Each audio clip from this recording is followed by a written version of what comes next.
Hi guys, and welcome back to my live studio. So this is my brooding. This is where I brood my beds, and these beds are currently.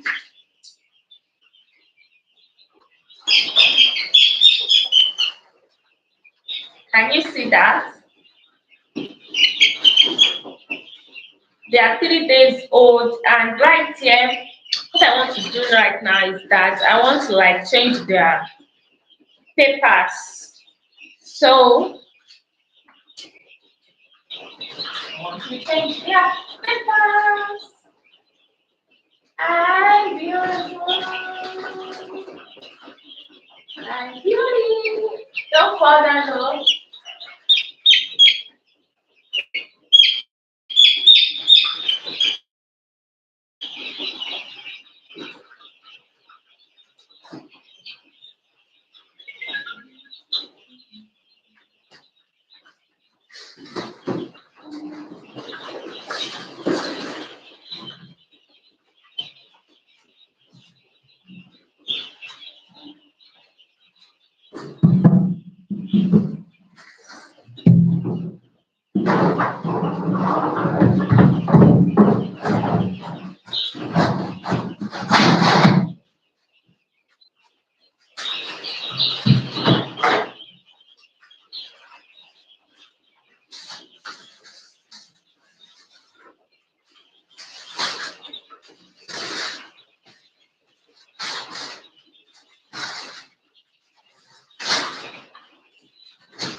mo pè ń fídíò pé mi ò lè ṣe.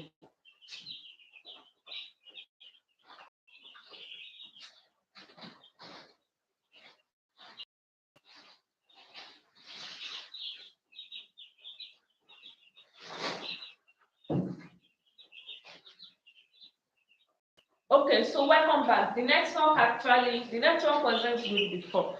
I was saying that the reason why we use brooding paper is because when we now sprinkle those feed on the brooding paper, they'll be able to like locate the feed, from just moving from here and there. They start picking those feed randomly because we already spread it on the paper. And they'll be able to like identify what a real feed is. That is number one. The second thing is that you want to prevent them from picking the beddings you place on the floor, be it wood shavings or sawdust, especially if you are using sawdust. Like me now, I'm using sawdust, and as you can see, it is a fine particles.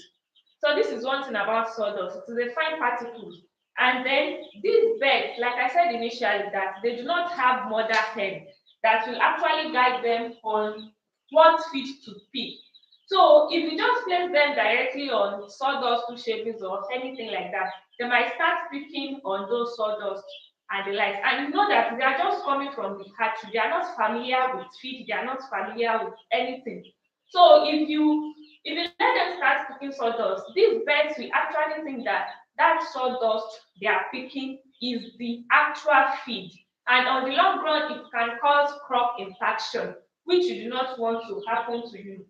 So for the first few days, maybe the first 3 days or the first 4 days, when you place them on that brooding paper, it's going to help them know what feed is actually. So right now, they've actually eaten the first day, second day, the third day. Right now, when you remove the brooding paper and you place them on maybe wood shavings or sawdust, even if they will pick wood shavings, they will know the difference in the taste that, oh, this is not the kind of feed they've been feeding on before.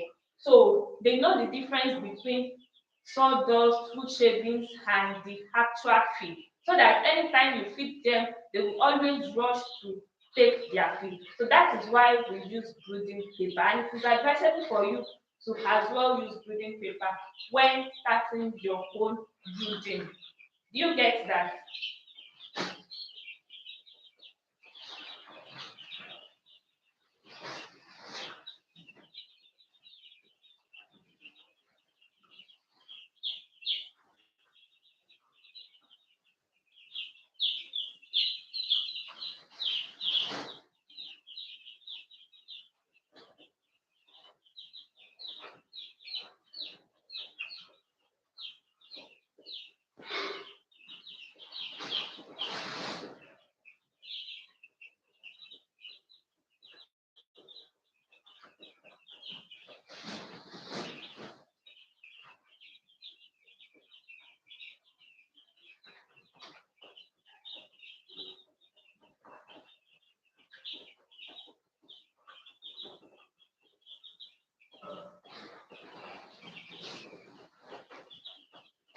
Okay, now that I'm done removing the brooding paper, the next thing I'll be doing is that after removing the brooding paper, the sawdust I used has caked. So what I mean by cake is that it has caked, like it has formed together. So one thing I'll be doing is that so as to prevent mold later, I will have to take broom and then use it to like separate those things. I don't know how else to explain for you to understand. So I'll just take a broom and use it to like randomly spread out those sawdust. And you have to be very careful with this as well because you do not want it to affect their respiratory system. So you just do it carefully.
Okay, so right now I'm done spreading them. So these are the chicks as well as the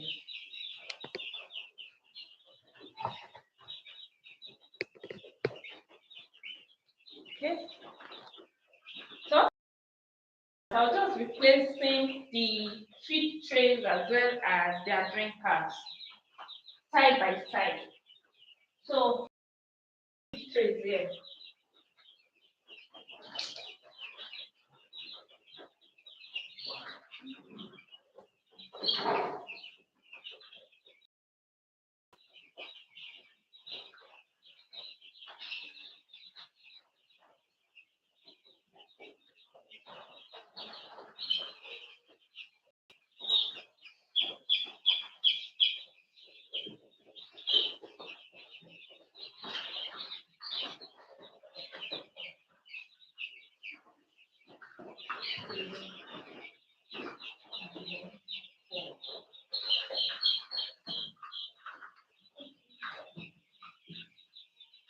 So when I'm done with that, I'll be placing their drinkers as well. So I have one here. One.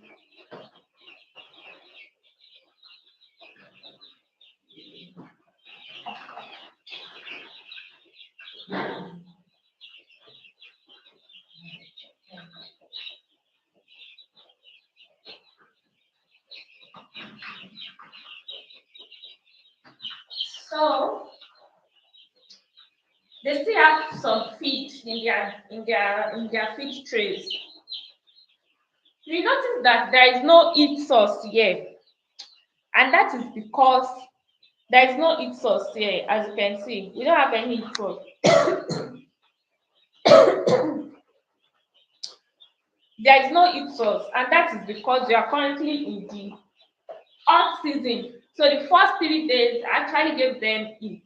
I gave them charcoal, but right now the heat is much. Even if I want the charcoal for them, yeah, you will see them screaming, you will see them shouting. Because even presently, you can look at me very well. I'm sweating, even without any heat source. So we are currently in the hot season. That is why I'm not giving them any heat this period. Even if I give them heat, we see them shouting, screaming, and we be like, oh, what's happening? So that's how to notice that these birds they no longer need heat, except maybe at night. But currently now it is very hot right now. So I don't need to give them like any heat source during this period. So that's that. They still have some feed in their feed trays and they'll be consuming that. They are currently day old chicks, and for the first week of their life, you have to feed them at little.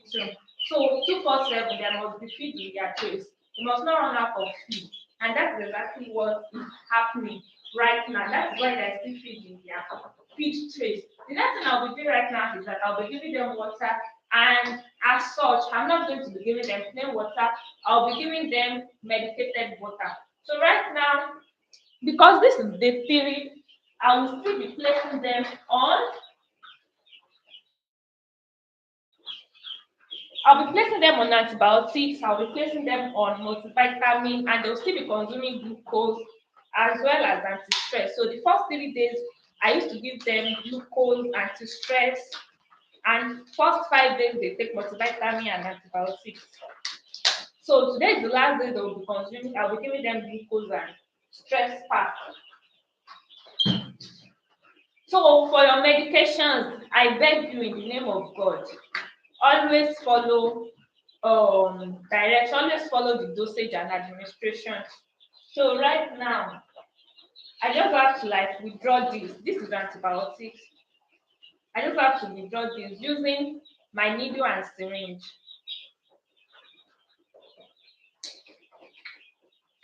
And I'll put it in their water.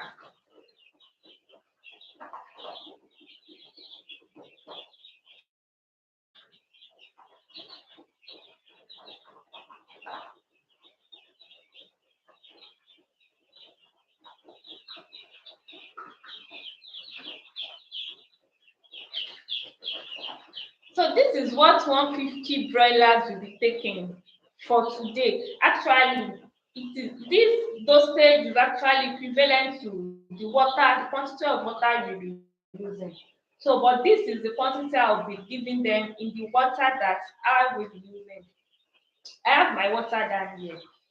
I just have to put that in.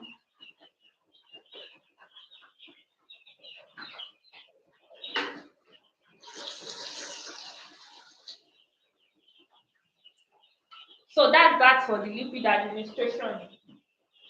And then for my powdered form, I'll be using a scale to measure the dosage. So I have something here to actually take the measurements as well as the scale here. I have a digital scale here. I'll be placing these on this and then take the measurement.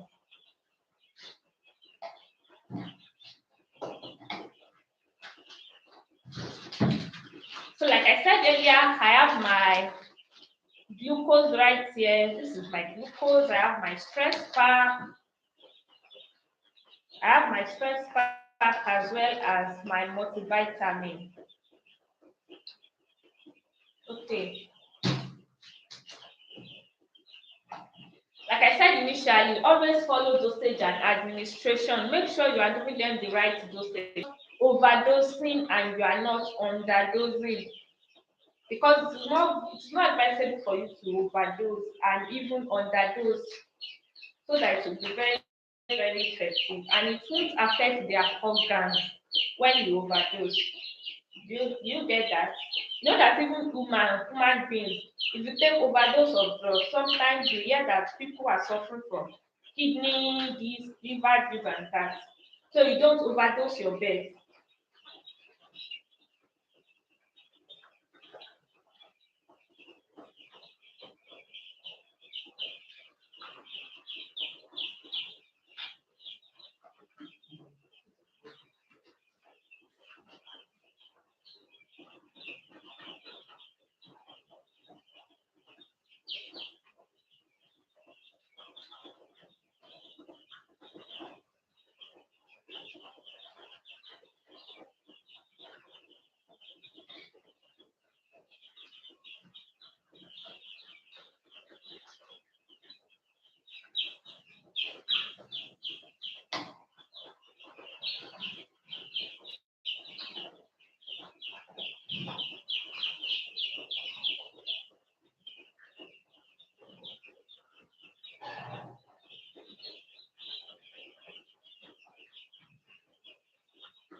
So this is the glucose. This is the dose for the glucose I'll be using. And I'll pour this right in their water.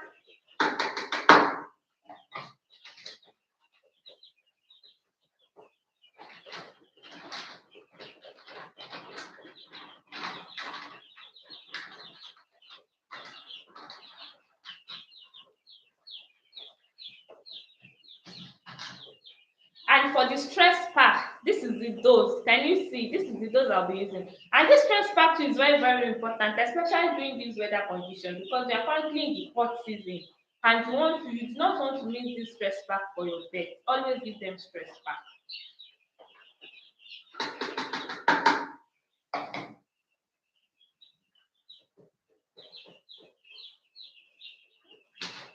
And then the last thing right now is my multivitamin. And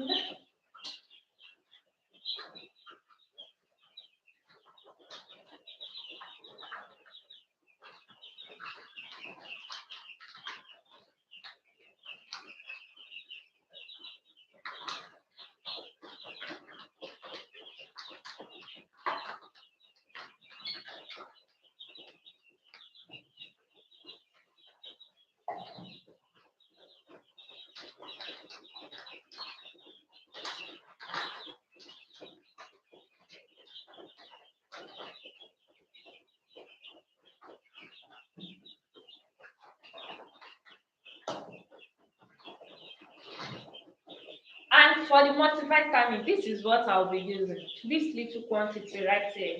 So this is why it is very, very important for you to follow dosage and administration. Follow dosage and administration. Ensure that you are not overdosing your beds as well as you are not underdosing them. So that it's not going to affect their health on the long run. And remember, these birds are still very, very young and weak and very fragile rather. So since day three, they actually want 15 numbers and it came with three extras. And so far, so good, we've not had any mortalities. Even I'm even expecting one to be gone by now because the bed has unqualities. But currently, it's still mixing around them. Maybe it's going to survive it. I don't know. But we still have zero mortality. So far, so good.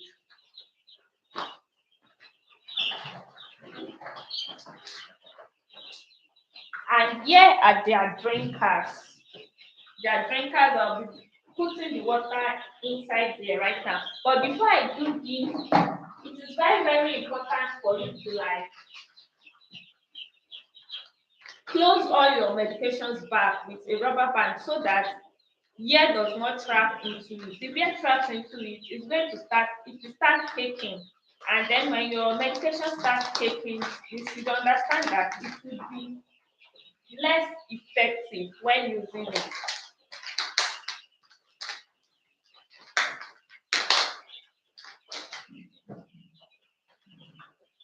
More than one injection. What is it?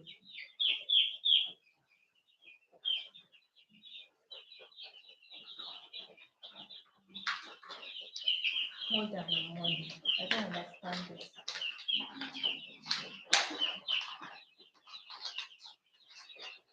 Okay, so this is what we have. And you store this wherever you are keeping your drugs. Ensure that you have a space where you keep your medications. And now I will be giving my bed their water to drink.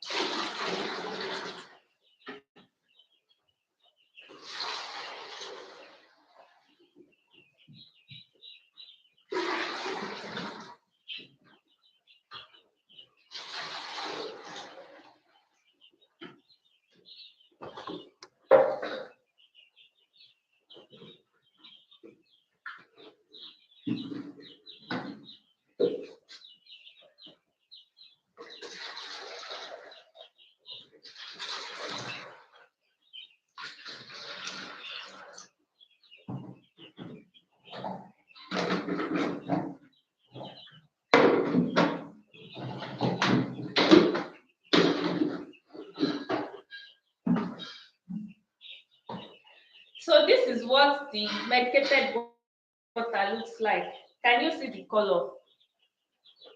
So this is what the medicated water looks like, and then this is what I'll be giving to my pets right now for a healthier and for a healthier bed. So this will be given to them for maybe for the first 5 days, and today is the 3. So tomorrow and next tomorrow we are done with giving them medication. And right now I just have to place this on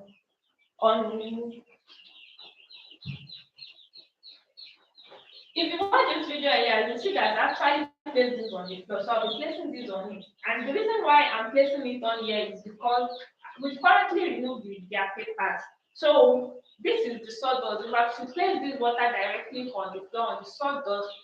Anytime they are drinking water, the sawdust will actually be spilling into the water. Then I do not want that to happen because this can contaminate the medicated water and as well as prevent it from working very, very effectively.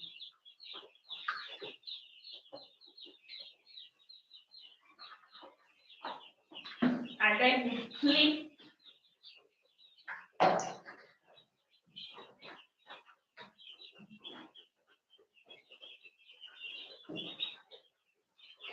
So you flip.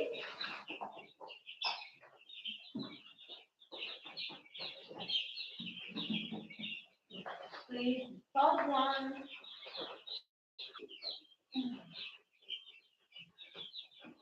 And the last one you flip.